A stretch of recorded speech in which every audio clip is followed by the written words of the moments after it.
Well, they call it the Yard Queen and Dry Dock Queen.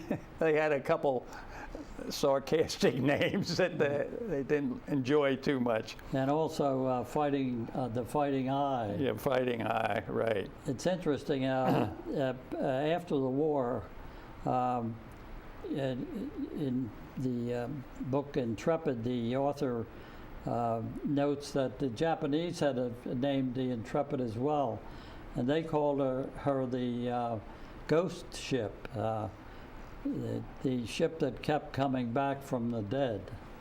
Yeah. So now we're in the summer of 1945. Bob is ordered back to the East Coast. What was your station there? Well, after you put in you had in enough time in combat, why they decided to transfer the crew members that had in the time.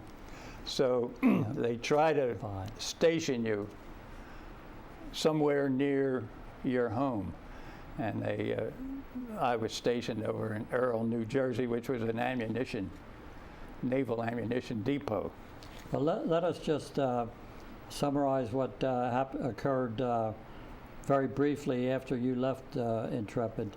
She made airstrikes in August at Wake Island, and of course the war ended on October 16th, 1945. Intrepid remains in the Pacific and arrives home in December of 45. I'll get it together here. Then post-war, just a quick summary of what happened.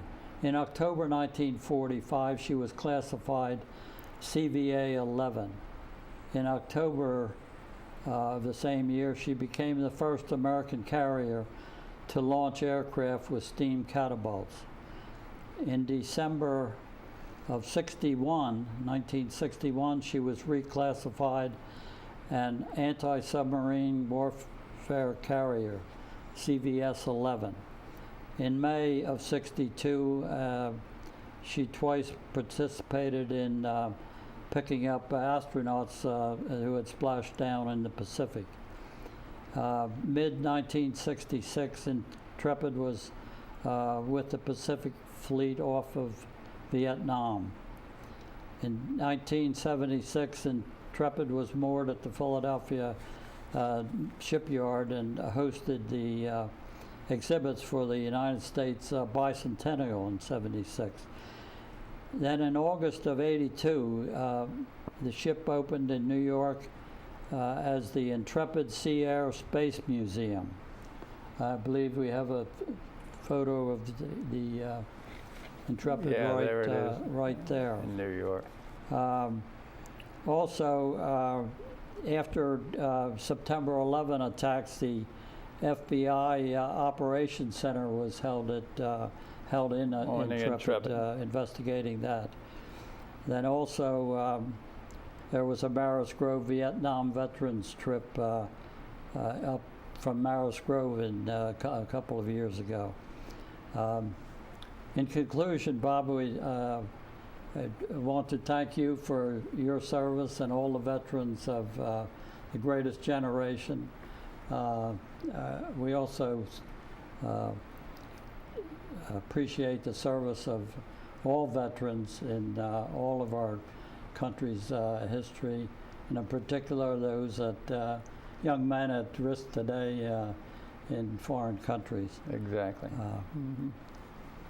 Very much so.